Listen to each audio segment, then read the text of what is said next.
So this is an issue which, of course, is highly motivating for the European Union in general and for the European Commission in particular, remembering, of course, that our institutions are founded on the principle of bringing peace and prosperity to Europe after the devastation of the Second World War. So post-conflict situations, particularly generating peace and prosperity, are a priority for the EU, and therefore we feel that we're in our natural context this afternoon.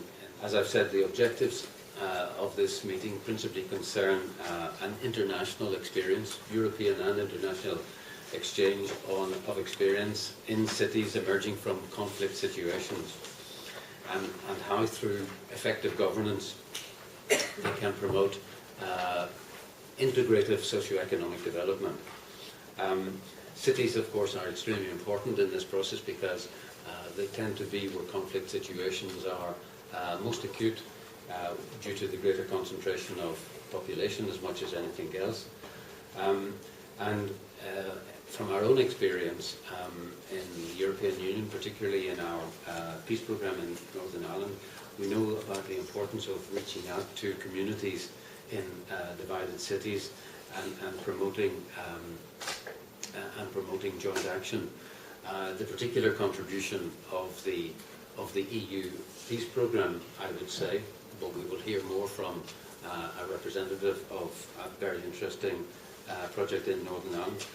The particular aim of our achievement of the peace programme in the context of Northern Ireland, in my view, has been that the peace process itself, everyone knows, was extremely prolonged and politically very complicated.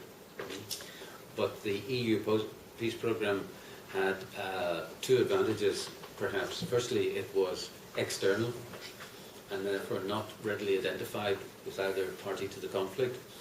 And secondly, it was grassroots, this business of reaching out to the communities. That is to say, when at a higher level the peace process itself was going through its ups and downs, and there were downs as well as ups, there was still that baseline of continuity at the grassroots level, bringing people together, and in turn putting pressure on the political level to get back to the table and resume the discussions. So the peace programme in Northern Ireland had this particular contribution to the overall process, which of course required many other actors, both inside the region, both in the United Kingdom and Ireland, and of course internationally, including the United States. But the peace programme had this particular contribution that I think no other level was able to make. So that's my way of introduction.